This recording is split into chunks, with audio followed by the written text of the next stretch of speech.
नमस्कार दोस्तों, स्वागत है आपका प्रेप नोवा चैनल पर। पिछले लेक्चर में हमने 1773 से लेकर के 1833 तक जो एक्ट थे वो देखे थे। अगला हमारा जो एक्ट है वो है गवर्नमेंट ऑफ इंडिया एक्ट 1858। लेकिन इसको याद करने से पहले हमको ये समझना होगा कि आखिर इसकी ज़रूरत क्यों पड़ी। 1857 की क्रांति को अंग्रेज सिपाही म्यूटिनी कहते हैं, लेकिन भारतीय इतिहास में इसे प्रथम स्वतंत्रता संग्राम माना जाता है। इस विद्रोह ने अंग्रेज को यह एहसास करा दिया कि ईस्ट इंडिया कंपनी अब भारत जैसे विशाल देश का शासन चलाने में सक्षम नहीं है। इसलिए ब्रिटिश संसद ने एक ऐतिहासिक निर्णय लिया और 1858 का अधिनियम पारित किया। 1857 के विद्रोह ने ईस्ट इंडिया कंपनी की प्रशासनिक कमजोरियों को पूरी तरीके से उजागर कर दिया। दूसरा, ब्रिटिश संसद ने तय किया कि अब भारत पर शासन कोई निजी कंपनी नहीं बल्कि सीधे ब्रिटिश सरकार करेगी। तीसरा, इसी निर्णय के तहत ईस्ट इंडिया कंपनी को समाप्त कर दिया गया और उसके सभी अधिकार ब्रिटिश क्राउन को सौंप दिए गए। यही 1858 अधिनियम का सबसे बड़ा उद्देश्य था। अब आप देखिए, सबसे पहले 1858 जो गवर्नमेंट ऑफ इंडिया एक्ट है उसका जो सबसे इंपॉर्टेंट चीज थी वो क्या थी? ट्रांसफर ऑफ पावर, यानी ईस्ट इंडिया कंपनी के जो सभी अधिकार, संपत्ति और प्रशासनिक शक्तियां वो ब्रिटिश क्राउन को स्थानांतरित कर दी गई। यानी आज से भारत किसी कंपनी का नहीं बल्कि सीधे ब्रिटेन की महारानी का उपनिवेश बन गया। और एग्जाम में सबसे अधिक पूछा जाने वाला पॉइंट यही है, ठीक है। तो ट्रांसफर ऑफ पावर। दूसरा था secretary of state for India, यानी पहली बार जो है secretary of state of India का पद बनाया गया। यह ब्रिटिश कैबिनेट का सदस्य होता था। यही जो है भारत के पूरे प्रशासन को क्या करता था? नियंत्रित करता था। और भारत का वास्तविक प्रशासन अब लंदन से सीधे नियंत्रित होने लगा। तीसरा था council of India. Secretary of state अकेले निर्णय नहीं ले सकता था, इसलिए उसकी सहायता के लिए 15 सदस्यों की काउंसिल ऑफ इंडिया बनाई गई। इसका काम केवल सलाह देना था। अंतिम निर्णय किसका होता था? सेक्रेटरी ऑफ स्टेट का। चौथा था गवर्नर जनरल ऑफ वायसराय। अब एक बहुत महत्वपूर्ण परिवर्तन होता है। क्या होता है कि 1858 से पहले भारत का जो सर्वोच्च अधिकारी वो गवर्नर जनरल होता था। अब 1858 के बाद वही व्यक्ति क्या कहलाया जाने लगा? वायसराय, ठीक है। 1773 में हमने पढ़ा था क्या? बंगाल का गवर्नर जनरल। 1833 तक क्या था? इंडिया का गवर्नर जनरल। और 1858 में वह व्यक्ति क्या हो गया? Governor general of viceroy. तो पहले गवर्नर जनरल कंपनी का जो है वो प्रतिनिधि था, अब वही ब्रिटिश सम्राट का प्रतिनिधि बन गया। तो लॉर्ड कैनिंग जो है भारत के पहले वायसराय कहलाते हैं। कौन? Lord Canning.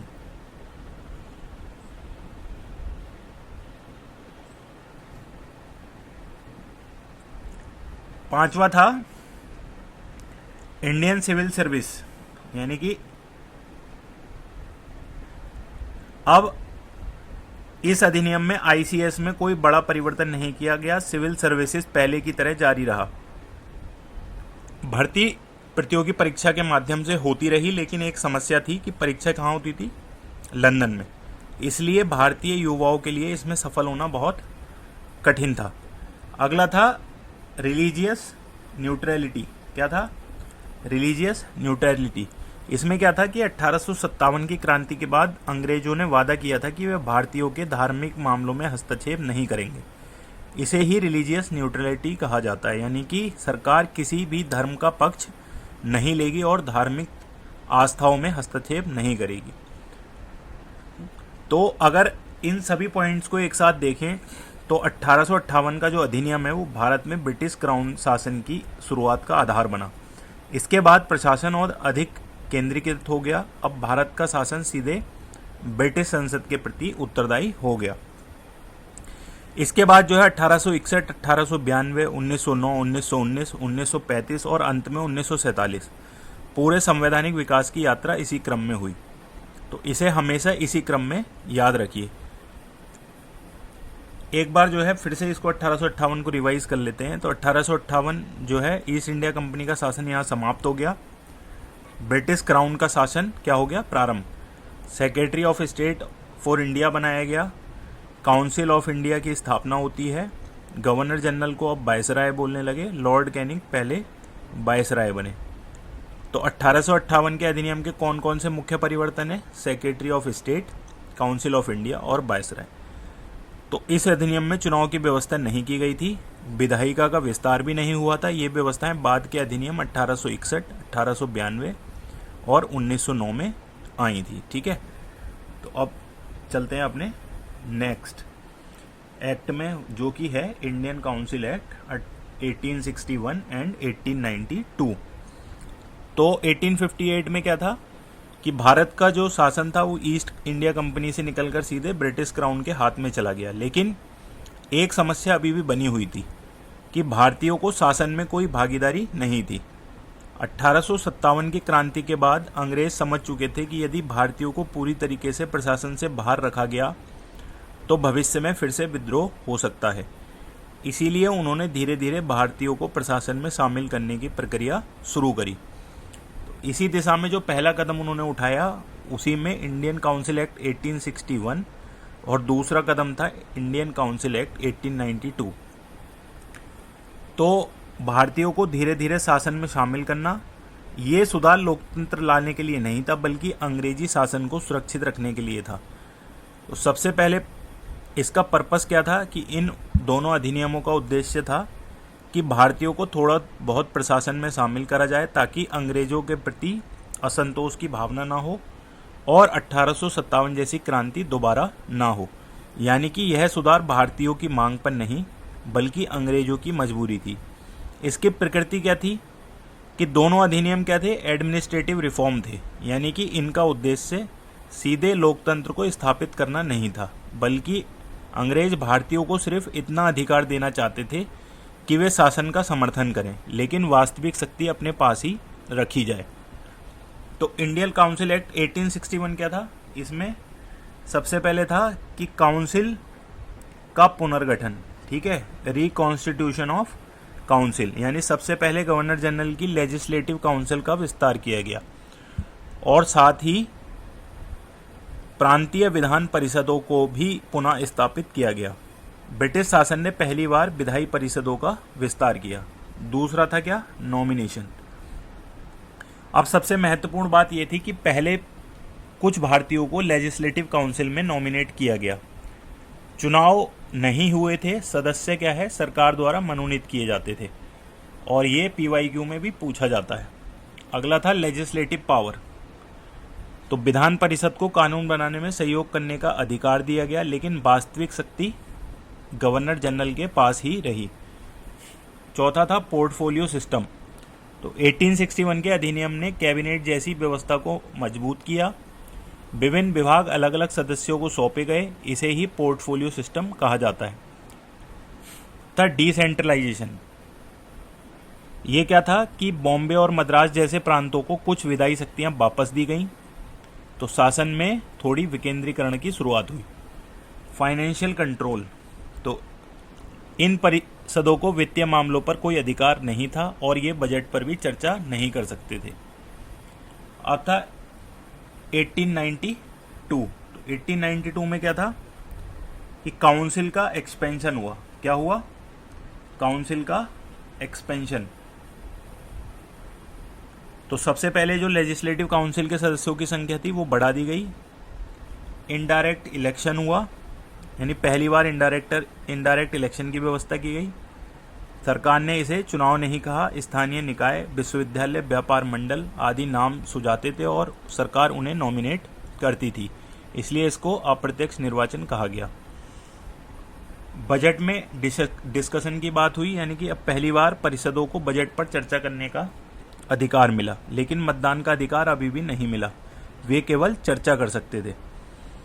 सरकार जो है, सदस्य सरकार से प्रश्न भी पूछ सकते थे, लेकिन पूरक प्रश्न पूछने की अनुमति नहीं थी, इसलिए वास्तविक नियंत्रण अभी भी किसके पास था, सरकार के पास था। अब इंडियन रेस्पॉन्स क्या था इसमें? तो इन सुधारों से ना तो कांग्रेस संतुष्ट हुई और ना ही उग्रवादी नेता, क्योंकि भारतीयों को केवल दिखावटी भागीदारी दी गई। फिर भी इन अधिनियमों का महत्व तो बहुत ज़्यादा अधिक है। इसको याद करने की ट्रिक क्या है? 1861 को NRPD, यानी कि N से नॉमिनेशन, R से रिकॉन्स्टिट्यूशन ऑफ काउंसिल, P से पोर्टफोलियो सिस्टम, D से डिसेंट्रलाइजेशन, और 1892 IEDQ indirect election, enlarge in council और डिस्कस बजट क्वेश्चन। यहाँ पे इसका कंपैरिजन भी दिया गया है और इसे पढ़ के आप मेंस आंसर राइटिंग में भी ये आपकी हेल्प कर सकता है। अब आपसे पूछ सकता है कि 1892 के अधिनियम ने क्या दिया? तो budget discussion, question, indirect election, voting power नहीं दी गई। यही PYQ जो है पूछता है बार बार, और अक्सर गलत भी होता है ये कि 1892 में बजट पर मतदान का अधिकार मिला था। यह कथन क्या है? गलत होगा, क्योंकि मतदान का अधिकार नहीं, केवल चर्चा का अधिकार मिला था। तो 1861 ने भारतीयों को परिषदों में नामित किया, जबकि 1892 ने उन्हें सीमित प्रतिनिधित्व और बजट पर चर्चा का अधिकार दिया, लेकिन वास्तविक सत्ता अभी भी अंग्रेजों के हाथ में रही। अगला अब क्या है? रिफॉर्म है, मॉर्ले मिंटो रिफॉर्म 1909। अब तक हमने 1858, 1861, 1892 के अधिनियम पढ़ लिए, लेकिन अब हम जिस अधिनियम की बात करने जा रहे हैं उसने भारतीय राजनीति की दिशा बदल दी। तो यह क्या है? इंडियन काउंसिल एक्ट 1909, जिसको हम मॉर्ले मिंटो रिफॉर्म भी कहते हैं। मॉर्ले मिंटो रिफॉर्म क्यों इसलिए कहा जाता है? क्योंकि उस समय लॉर्ड मार्ले, कौन? लॉर्ड मॉर्ले क्या थे? वो सेक्रेटरी ऑफ स्टेट थे। कहाँ के? इंडिया के। और Lord Minto viceroy of India. तो ये मिलकर जो है सुधार लागू किया था। अगर परीक्षा की दृष्टि से याद रखनी हो एक लाइन, तो बस इतना याद रखिए कि 1909 क्या है? सेपरेट इलेक्टोरेट है, यानी कि इस अधिनियम की सबसे महत्वपूर्ण पहचान है। तो इसकी जरूरत क्यों पड़ी? क्योंकि 1905 में बंगाल में क्या हुआ? विभाजन। इससे पूरे देश में राष्ट्रवाद की भावना क्या हो गई? तेज हो गई। इसी दौरान 1906 में मुस्लिम लीग की स्थापना हुई। क्या हुई? मुस्लिम लीग की स्थापना 1906 में। ठीक है। तो ब्रिटिश सरकार ने इस स्थिति का फायदा उठाया और फूट डालो और राज करो, यानी कि डिवाइड एंड रूल की नीति के तहत 1909 के सुधार लागू किए। अब सबसे पहला रिफॉर्म में इसमें क्या था? काउंसिल का एक्सपेंशन। मतलब सबसे पहले 1909 के अधिनियम में केंद्रीय और प्रांतीय विधान परिषदों का क्या किया गया? विस्तार किया गया। सेंट्रल लेजिस्लेटिव काउंसिल के सदस्यों की संख्या बढ़ाकर कितनी की गई? 60। और प्रांतीय परिषदों में भी संख्या बढ़ाई गई। दूसरा था सेपरेट इलेक्टोरेट्स। इसका अर्थ था पहली बार मुसलमानों के लिए अलग निर्वाचन क्षेत्र बनाए गए। अब मुस्लिम मतदाता केवल मुस्लिम उम्मीदवार को वोट देंगे और मुस्लिम प्रतिनिधि चुनेंगे, यानी हिंदू और मुसलमान अलग अलग चुनाव प्रक्रिया में भाग लेने लगे। यहीं से भारत में सांप्रदायिक प्रतिनिधित्व की शुरुआत हुई, कम्युनल रिप्रेजेंटेशन। ठीक है ना, ये इंपॉर्टेंट है, इसको याद रखिएगा। और यहीं से अंग्रेजों की डिवाइड एंड रूल नीति और मजबूत हुई। तीसरा था नॉन ऑफिशियल मेंबर। विधान परिषदों में क्या हुआ? गैर सरकारी सदस्यों यानी नॉन ऑफिशियल मेंबर्स की संख्या बढ़ा दी गई। सरकारी अधिकारियों का प्रभाव अभी भी समाप्त नहीं हुआ था। दिखने में प्रतिनिधित्व तो बढ़ा, लेकिन वास्तविक शक्ति किसके पास थी? अंग्रेजों के पास। चौथा था इनडायरेक्ट इलेक्शन, यानी कि 1909 में पहली बार सीमित स्तर पर इनडायरेक्ट इलेक्शन की व्यवस्था शुरू हुई। विश्वविद्यालय, नगरपालिकाएं, व्यापार मंडल आदि कुछ सदस्यों की सिफारिश करते थे, लेकिन अंतिम नियुक्ति सरकार ही करती थी, इसलिए इसे पूर्ण लोकतांत्रिक चुनाव नहीं कहा जा सकता। पांचवा था राइट टू डिस्कस बजट। विधान परिषदों को पहली बार बजट पर चर्चा करने का अधिकार मिला। वे बजट पारित नहीं कर सकते थे, लेकिन चर्चा कर सकते थे। वित्तीय नियंत्रण अभी भी सरकार के पास था। अगला था क्वेश्चंस एंड रेजोल्यूशन, यानी कि अब परिषदों को सार्वजनिक महत्व के विषयों पर प्रश्न पूछने और प्रस्ताव रखने का अधिकार भी दिया गया, लेकिन सरकार इन प्रस्तावों को मानने के लिए बाध्य नहीं थी। अंतिम निर्णय किसका होता था? सरकार का। अब था लिमिटेशंस। क्या है लिमिटेशंस? अब सबसे बड़ी जो कमियां देखते हैं, वो पहली क्या थी? उत्तरदायी शासन अभी भी नहीं था। दूसरी, कार्यपालिका जनता के प्रति उत्तरदायी नहीं थी। तीसरा, मताधिकार केवल लगभग 1% आबादी तक सीमित था। और सबसे बड़ी बात क्या थी, इसी अधिनियम ने भारत में सांप्रदायिक राजनीति की नींव रखी। अब इसमें मेन जो पॉइंट है वो क्या याद रखने हैं आपको, कि एक तो सेपरेट इलेक्टोरेट की शुरुआत है, मुस्लिम लीग की मांग को स्वीकार करना, डिवाइड एंड रूल नीति को मजबूत करना। काउंसिल एक्सपेंशन टेबल देख लीजिए ये वाली, इसमें 1909 से पहले 16 मेंबर थे, अब क्या हो गए 60। बॉम्बे लेजिस्लेटिव में 20 थे तो वो 45, मद्रास में 20 से 45, बंगाल में 28 से 52, यूनाइटेड प्रोविंस काउंसिल में 20 से 50 और पंजाब लेजिस्लेटिव काउंसिल में 16 से कितने हो गए 30। अब सेपरेट इलेक्टोरेट किसके लिए शुरू किया गया था, तो इसमें पूछ लेते हैं आपसे, तो ऑप्शन में क्या होगा, सिख, ईसाई, एंग्लो इंडियन, मुसलमान, तो आपको याद रखना है मुसलमानों के लिए। अब 1909 के अधिनियम ने विधान परिषदों का विस्तार किया, मुसलमानों के लिए पृथक निर्वाचन प्रणाली की शुरुआत की और परिषदों को बजट पर चर्चा तथा प्रश्न पूछे जाने का सीमित अधिकार दिया, लेकिन वास्तविक सत्ता अंग्रेजों के हाथ में थी। इसके बाद जो है क्या आता है, गवर्नमेंट ऑफ इंडिया एक्ट 1919। 1909 का पार्लियामेंटो सुधार क्या था, पृथक निर्वाचन व्यवस्था की शुरुआत थी, लेकिन भारतीयों की मांग अब और बढ़ चुकी थी। लोग चाहते थे कि उन्हें केवल प्रतिनिधित्व ही नहीं बल्कि शासन चलाने का अधिकार भी मिले।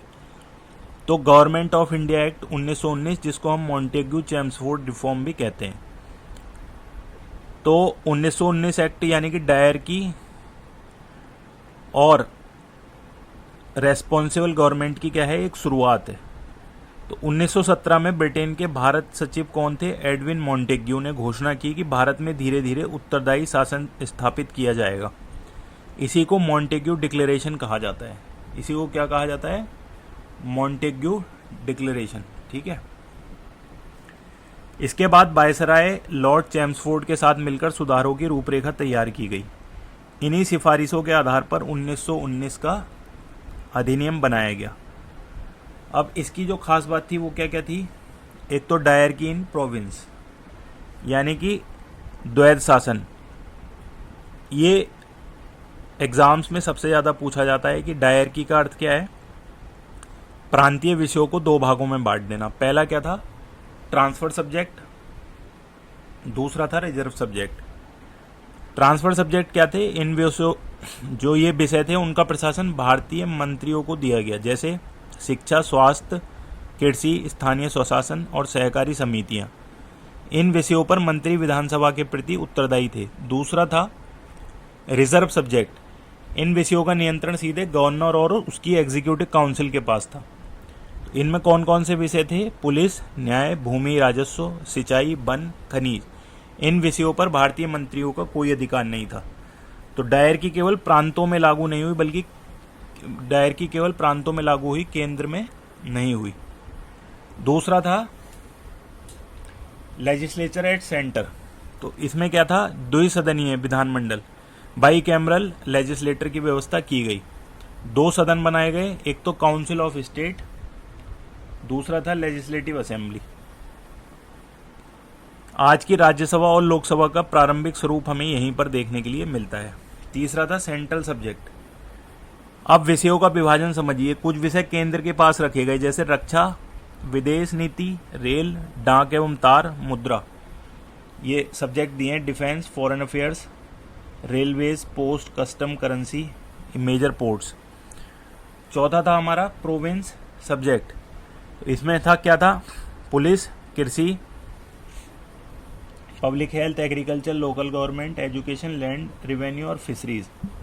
कंकरेंट सब्जेक्ट में criminal law, civil procedure, marriage, divorce, contract, transfer of property.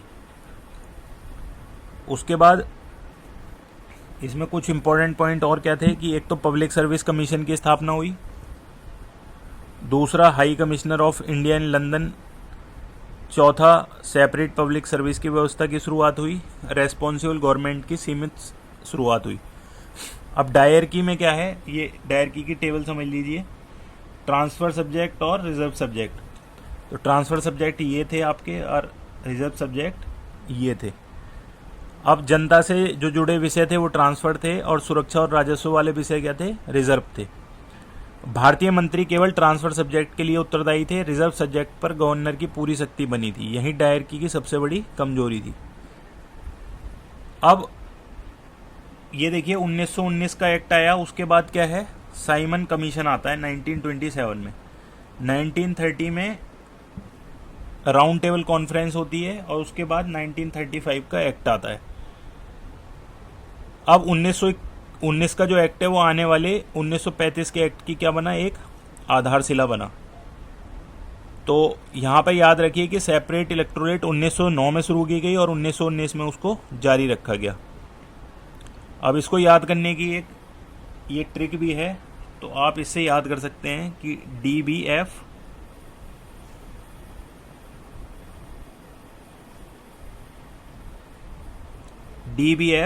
CPS, इसमें क्या है, डी से डायरकी, बी से बाइकैमरल लेजिस्लेचर, एफ से franchise extended central legislature, P से पब्लिक सर्विस कमीशन, और एस से सब्जेक्ट। इसके बाद अगला आता है हमारा गवर्नमेंट ऑफ इंडिया एक्ट 1935। ये बहुत ज़्यादा इम्पोर्टेंट है।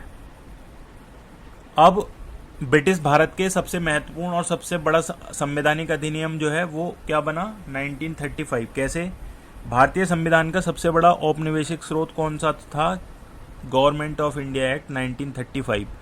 हमारे वर्तमान संविधान के अनेक प्रावधान जैसे संघीय व्यवस्था, राज्यपाल, तीनों सूची, लोक सेवा आयोग, संघीय न्यायालय, सब इसी अधिनियम से प्रेरित है। और यूपीएससी यूपीपीएससी में सबसे ज़्यादा पूछे जाने वाला अधिनियम भी यही है। तो सबसे पहले समझते हैं कि यह अधिनियम क्यों लाया गया। तो 1919 का अधिनियम भारतीयों को संतुष्ट नहीं कर पाया। इसके बाद 1927 में क्या आया, Simon commission.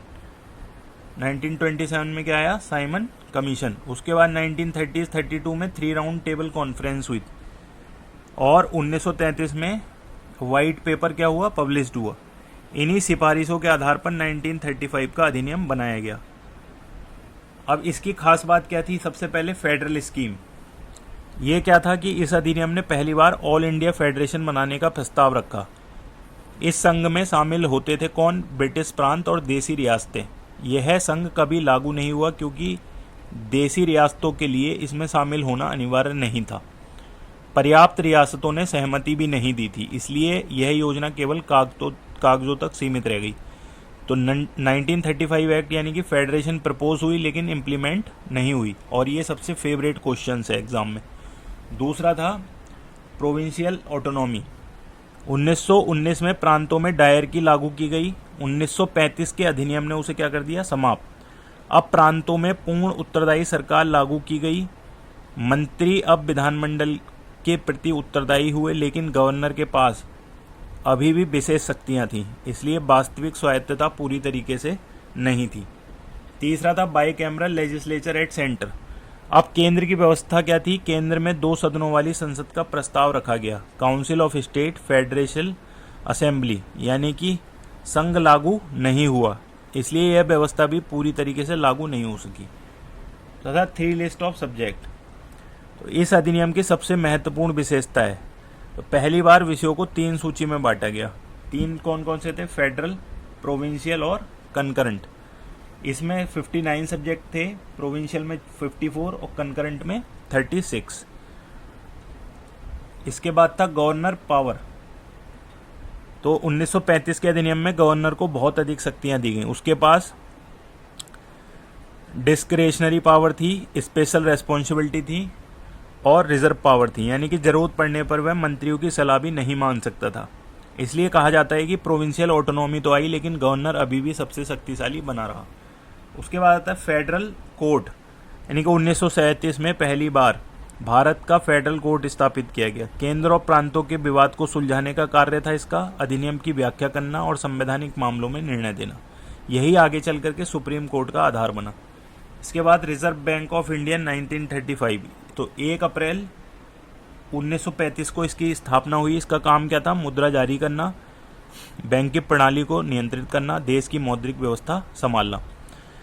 Other important point क्या क्या थे, एक तो फेडरल पब्लिक सर्विस कमीशन की स्थापना, दूसरा प्रोविंशियल पब्लिक सर्विस की स्थापना, ऑडिटर जनरल की स्थापना, फेडरल रेलवे अथॉरिटी, ये इनकी व्यवस्था इस अधिनियम में की गई। अब जो तीनों लिस्ट हैं फेडरल, प्रोविंशियल और कंकरेंट, उन्हें यहाँ पे देख लीजिए। इसमें इंपॉर्टेंट कौन कौन से सब्जेक्ट थे। फेडरल में defence, foreign affairs, railway, currency, post. Provincial में police, public health, agriculture, local government, fisheries. Concurrent में education, forest, trade union, marriage divorce और बैंक्रप्सी। अब 1935 के बाद 1937 में क्या हुआ, प्रोविंशियल इलेक्शन हुए। 1937 से 39 तक कांग्रेस मिनिस्ट्रीज इन प्रोविंस। 1939 में रेजिग्नेशंस हुए, किसमें, द्वितीय विश्व युद्ध के बाद। और 1947 में इंडिया भारत स्वतंत्र हुआ। यानी 1935 का जो अधिनियम है स्वतंत्रता से पहले सबसे बड़ा संवैधानिक सुधार था। अब इसके जो है इम्पोर्टेंट फैक्ट क्या है। एक तो 2 अगस्त 1935 में पास हुआ, लागू कब हुआ, 1 अप्रैल 1937 प्रांतों में। कुल 321 सेक्शन थे, 10 शेड्यूल थे, फ्रेंचाइज लगभग 14% आबादी तक बढ़ा, सबसे बड़ा ब्रिटिश अधिनियम था। तो 1935 में एक तो फेडरेशन नहीं था, प्रोविंशियल पावरफुल हो गया, यानी कि फेडरेशन केवल प्रस्तावित था, प्रोविंस को ऑटोनॉमी मिल गई, गवर्नर पावरफुल हो गया, 3 लिस्ट बनी, फेडरल कोर्ट आया, आरबीआई। तो गवर्नमेंट ऑफ इंडिया एक्ट जो है 1935 ब्रिटिश शासन का सबसे व्यापक अधिनियम था, जिसने प्रांतीय स्वायत्तता, 3 सूचियां, संघीय न्यायालय, आरबीआई तथा आधुनिक भारतीय प्रशासन की आधारभूत संरचना प्रदान की। आज ये हमने 5 इंपॉर्टेंट एक्ट पढ़े। इसके बाद इसी तरीके से हम इस सीरीज को कंटिन्यू रखेंगे और पूरा जो इंडियन कॉन्स्टिट्यूशन है उसको बहुत ही इजी वे में समझेंगे। अब इसको मैं पूरा माइंड मैप के थ्रू, पूरा जो है आपके जो ट्रिक्स के थ्रू, PYQs के थ्रू इसको करा रहा हूँ, और जो लास्ट 10 ईयर्स के PYQ हैं वो पूरी तरीके से इसमें सम्मिलित है। अगर आपको ये सीरीज़ हमारी अच्छी लग रही है तो चैनल को ज़्यादा से ज़्यादा सब्सक्राइब कीजिए, हमारे टेलीग्राम चैनल को आप सब्सक्राइब कीजिए और हमारे इस चैनल को ज़्यादा से ज़्यादा सपोर्ट कीजिए। मिलते हैं चलिए अगली वीडियो में, तब तक के लिए नमस्कार।